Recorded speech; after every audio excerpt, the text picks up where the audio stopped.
I'm recording that. I was just watching about the cat from Tennessee, the brother from Tennessee. They labeled him as a hero who jumped in front of, you know what I'm saying, jumped and grabbed the gun and got it out of the guy's hand. Bruh was 100% honest, and I felt him in a real sense when he said, I'm not a hero, bro. I was thinking about self-preservation. I was trying to save myself. I wasn't really trying to save everybody else in that motherfucker. I reacted in the moment in relationship to the fact that I needed to preserve myself. That's how I feel about this conscious community shit.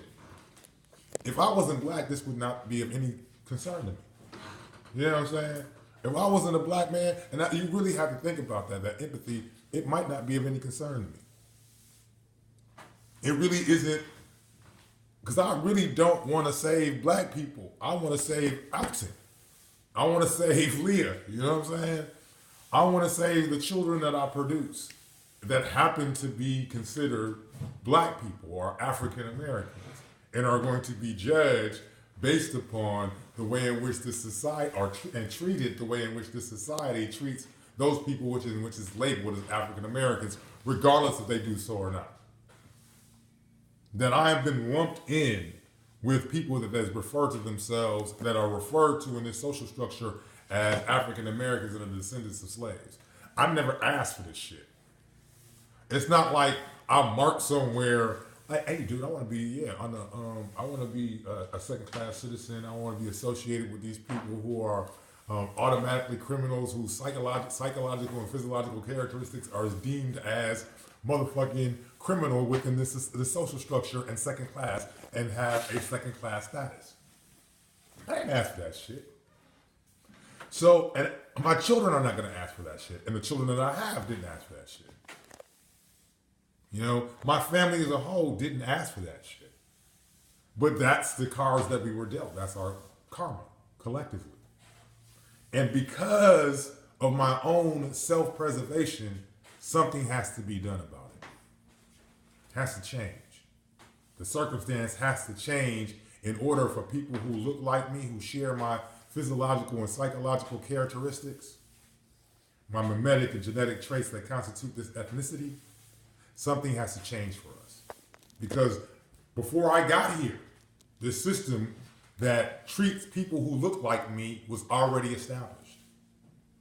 And if something isn't done about it before I leave, then it will maintain and it will continue to happen to people that look like me, that had absolutely no say-so in the system in which they were inducted into.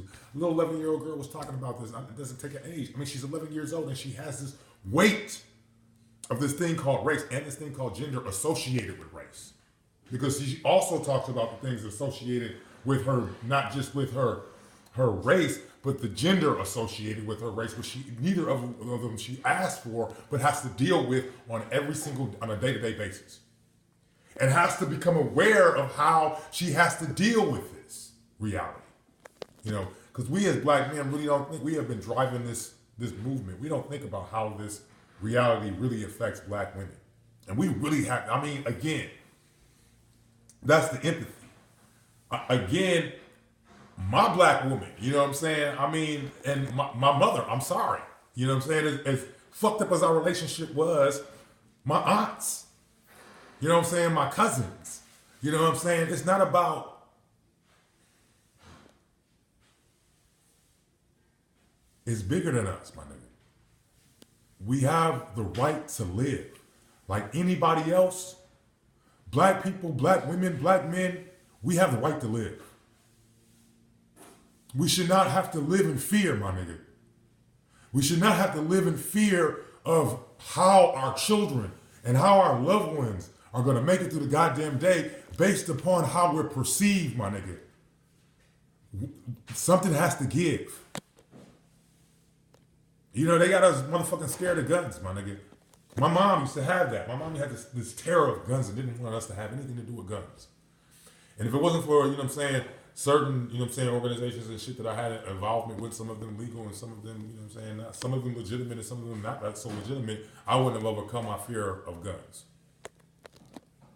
And my brother wouldn't have overcome his fear of guns. Because you really gotta, I've read Joy DeGroy's post-traumatic slave syndrome disorder.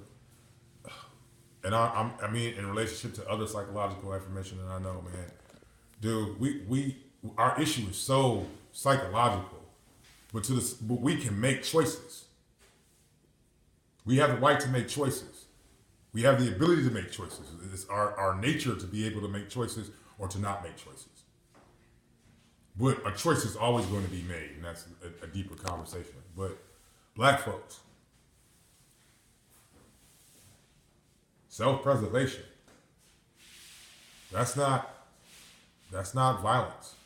That's intelligence. It's the first law of nature. Nature has given you 3 laws: self-preservation, the fitness to survive, and adaptation. Basically getting where you fit in. We do not fit in this circumstances. We need to get into circumstances where we can adapt. We gotta adapt to the changing environment. The changing environment is hostile towards us. So what are we gonna do? The best offense is a good defense, or the best defense is a good offense. This is crazy, bro. I'm gonna keep posting these motherfuckers until somebody listen. Fuck that shit.